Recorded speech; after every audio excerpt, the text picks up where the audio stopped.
روزے کا ثواب ملا، یعنی یہ ساری چیزیں باعث نجات بنتی ہیں جب قبول ہوں۔ تو ان میں سے کوئی چیز بھی قبول نہ ہوئی، سبب یہ بنا کہ اس نے اہل بیت اطہار رضی اللہ تعالی عنہم سے بغض کا رستہ اختیار کیا تھا۔ تو اس واسطے رسول اکرم نور مجسم شفیع معظم صلی اللہ علیہ وسلم آپ نے بحیثیت آخری نبی کے صرف اپنے سامنے جو موجود تھے، آپ ان کی فلاح اور نجات کا فلسفہ ہی نہیں لائے تھے، بلکہ قیامت تک کے لوگوں کو آپ نے فلاح اور نجات کا ذریعہ بتانا تھا۔ تو آپ نے وہ ذریعہ اس صورت میں بتایا کہ کوئی بھی صدی ہو، کوئی بھی سال ہو، کوئی بھی زمانہ ہو، قیامت آنے سے پہلے پہلے جتنے بھی تند و تیز حالات ہوں، ان حالات کے اندر اسے ہی نجات ملے گی جو اہل بیت اطہار رضی اللہ تعالی عنہم کے سفینہ سے وابستہ ہوگا، یعنی ان کی محبت، ان کی تعلیمات اور اہل بیت اطہار رضی اللہ تعالی عنہم کے نظریات سے وابستہ رہے گا تو پھر اس کو نجات ملے گی، ورنہ اس کو نجات نصیب نہیں ہوگی۔ رسول اکرم صلی اللہ علیہ وسلم نے ایک تیسری حدیث کے اندر یہ ارشاد فرمایا، مثل اہل بیتی، اس تیسری حدیث میں فرمایا انا تارک فیکم الثقلین ما ان تمسکتم بہما لن تضلوا بعدی کتاب اللہ و عطرتی انا اہل بیتی۔ فرمایا میں تم میں دو چیزیں چھوڑ کے جا رہا ہوں، احدہما اعظم من الآخر، ان میں سے ایک دوسری سے زیادہ شان والی ہے۔ وہ دو چیزیں کیا ہیں؟ فرمایا قرآن اور میرا خاندان، میری عطرت، یہ دو چیزیں میں تمہارے درمیان چھوڑ کے جا رہا ہوں۔ اور ما ان تمسکتم بہما، جب تک تم ان دونوں سے تعلق قائم رکھو گے، لن تضلوا بعدی،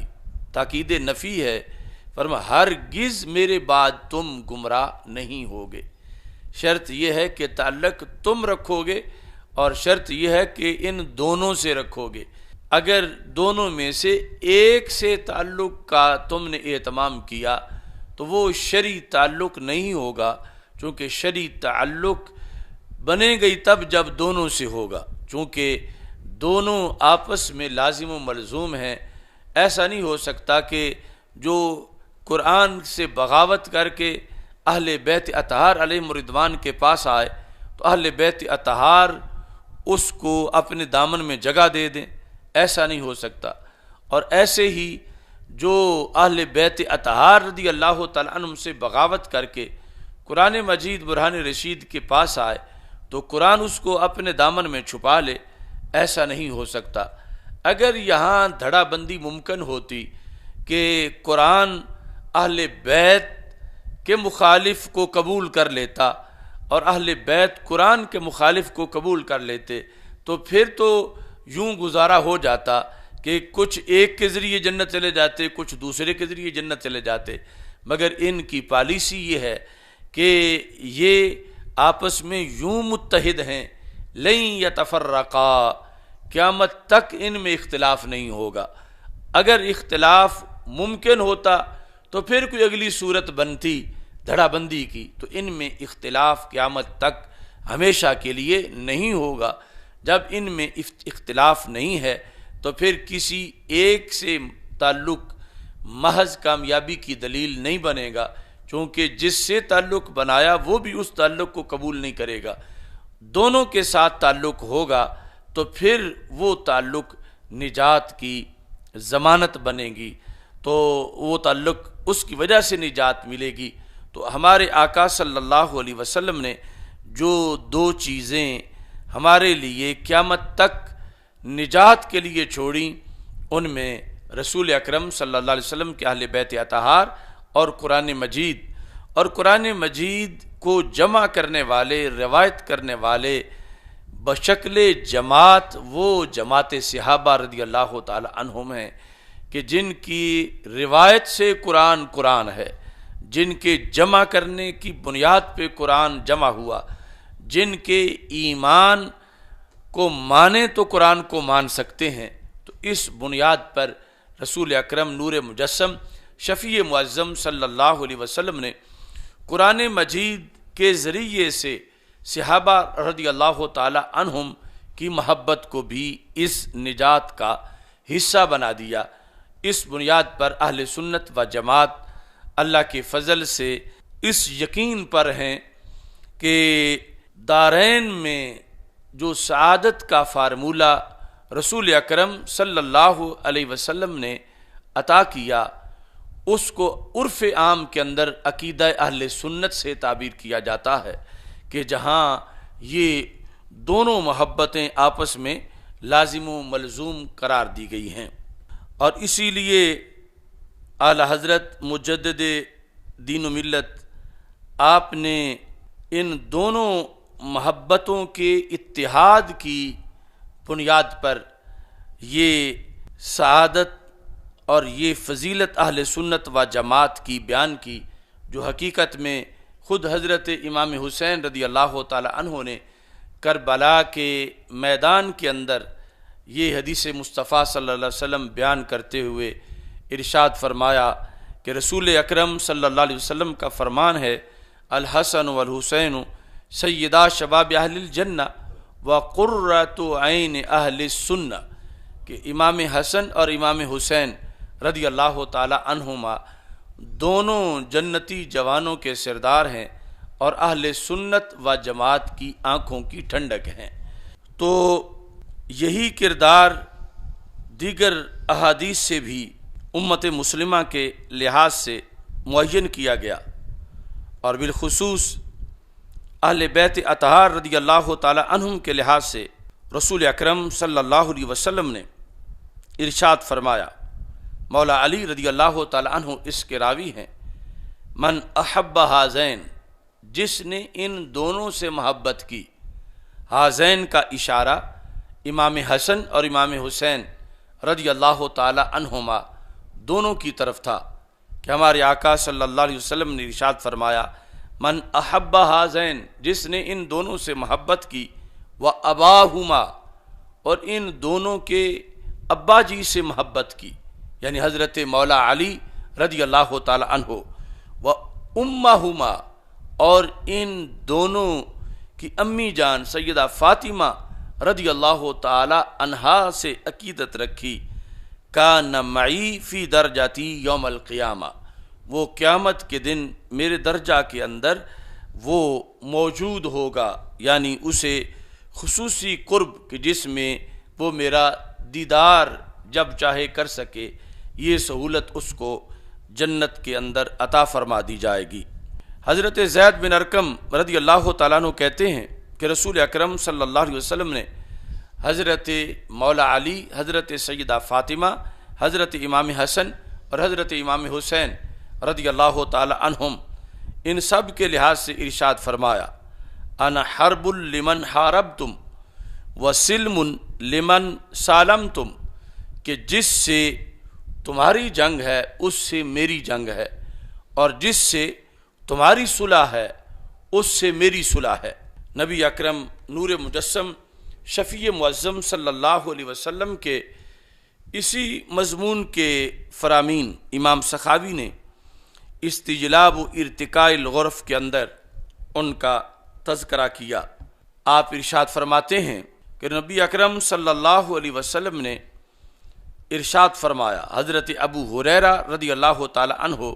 اس کی روایت کرتے ہیں کہ رسول پاک صلی اللہ علیہ وسلم ارشاد فرماتے ہیں، انما سمیت ابنتی فاطمہ، حضرت سیدہ فاطمہ رضی اللہ تعالی عنہا کے نام فاطمہ کی وجہ تسمیہ بیان کرتے ہوئے سرکار ارشاد فرماتے ہیں، میں نے ان کا نام فاطمہ کیوں رکھا، لأن اللہ فاطمہا ومحبیہا علی النار، اس واسطے کہ رب ذوالجلال نے سیدہ فاطمہ رضی اللہ تعالی عنہا کو اور وہ بندہ جو قیامت تک ان کی سچی عقیدت رکھے گا، رب ذوالجلال نے ان کو دوزخ سے محفوظ کر رکھا ہے۔ ایسے ہی حضرت امام حسین رضی اللہ تعالی عنہ سے یہ روایت ہے، رسول اکرم صلی اللہ علیہ وسلم سے آپ روایت کرتے ہیں، یعنی امام حسین رضی اللہ تعالی عنہ بحیثیت ایک محدث کے کہ آپ نے بھی رسول پاک صلی اللہ علیہ وسلم کی تعلیمات کو امت تک پہنچانے کے لیے اپنا کردار ادا کیا، تو حضرت امام حسین رضی اللہ تعالی عنہ کہتے ہیں کہ رسول پاک صلی اللہ علیہ وسلم نے فرمایا الزموا مودتنا اہل البیت، اے لوگو تم ہم اہل بیت اطہار رضی اللہ تعالی عنہم کی مودت کو یعنی محبت کو لازم پکڑو، فإنہ من لقی اللہ عز وجل وہو یودنا دخل الجنۃ بشفاعتنا، اس واسطے کہ جو شخص اللہ تعالیٰ سے اس حال میں ملا کہ وہ ہم اہل بیت اطہار رضی اللہ تعالیٰ عنہم سے مودت رکھتا ہے، محبت رکھتا ہے،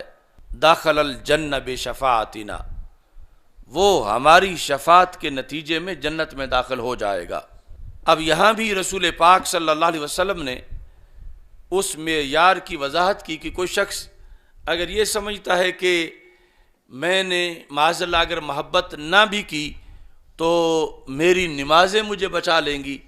میرے اعمال صالحہ مجھے بچا لیں گے، تو رسول اکرم صلی اللہ علیہ وسلم نے ارشاد فرمایا والذی نفسی بیدہ، مجھے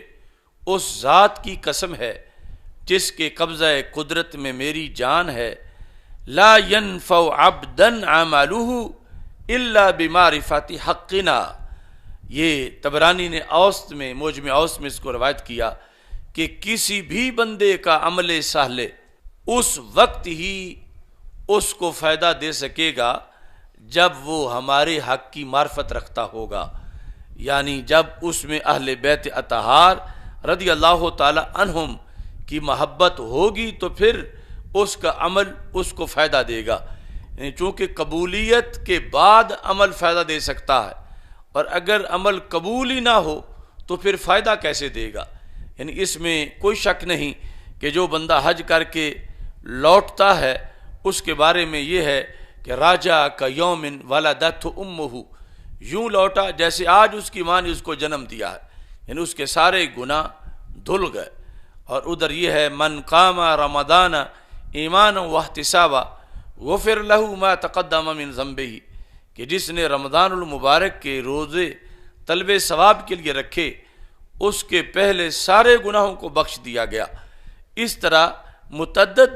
احادیث ہیں متعدد عبادات کے لحاظ سے کہ جس میں یہ ہے کہ بندہ جو ہے وہ گناہوں سے دھل جاتا ہے، ان اعمال صالحہ کی بنیاد پر گناہ ختم ہو جاتے ہیں، لیکن وہ اعمال صالحہ مثلا حج یا روزہ یا نماز بندے کی بخشش کا باعث تب بنیں گے جب مقبول ہو جائیں گے، منظور ہو جائیں گے۔ مقبول حج میں یہ ہے راجع یوم ولدت امہ، مقبول روزوں کے اندر یہ ہے کہ پھر اس کے پہلے گناہ بخشے گئے، اور اگر عبادت قبول ہی نہ ہو تو پھر اس میں کسی طرح بھی انسان کو فائدہ نہیں پہنچتا۔ اور قبولیت کے لیے جو شرائط ہیں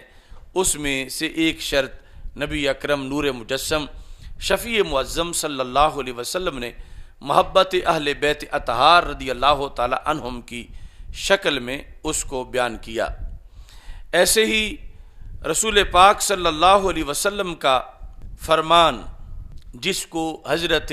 مولا علی رضی اللہ تعالیٰ عنہ روایت کرتے ہیں، اور صرف مولا علی رضی اللہ تعالیٰ عنہ ہی نہیں بلکہ حضرت امیر معاویہ رضی اللہ تعالیٰ عنہ بھی اس کو روایت کرتے ہیں، یعنی یہ دونوں عظیم صحابی رسول پاک صلی اللہ علیہ وسلم سے سن کر اس حدیث کو بیان کرتے ہیں کہ ہمارے آقا صلی اللہ علیہ وسلم نے ارشاد فرمایا حبی و حب اہل بیتی نافع فی سبع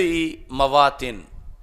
کہ میری اور میرے اہل بیت اطہار رضی اللہ تعالی عنہم کی محبت